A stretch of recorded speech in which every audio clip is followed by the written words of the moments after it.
Good morning guys. එහෙනම් ඔන්න උදේ පාන්දර අපිත් අලුත් වැඩකට අත තියන්න යන්නේ.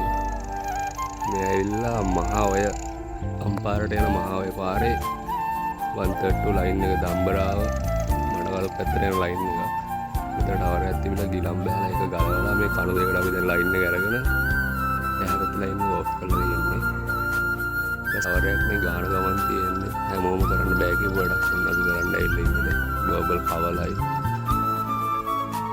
තියෙන්නේ මේකෙන් මෙන්න මේ ටවර් එක ඇතුළේ පැත්තක ඕෆ් කරලා තියෙන්නේ. මේ පැත්ත ලයින් එක ඔන්න එකේ තියෙන්නේ. පැත්ත ලයින් එක ඔන්න එකේ තියෙන්නේ. දැන් මේ ටවර් එක අපි මෙතන ගහලා ඉවරලා මෙතන තියෙන කේබල් ටික එහා පැත්තට ගන්නවා. හැමෝම කරන්න බෑ කියව වැඩක් වුණා. අපි කරන්න යන්නේ guys. එහෙනම් ආයෙත් වීඩියෝ එකකින් හමු. Goodbye.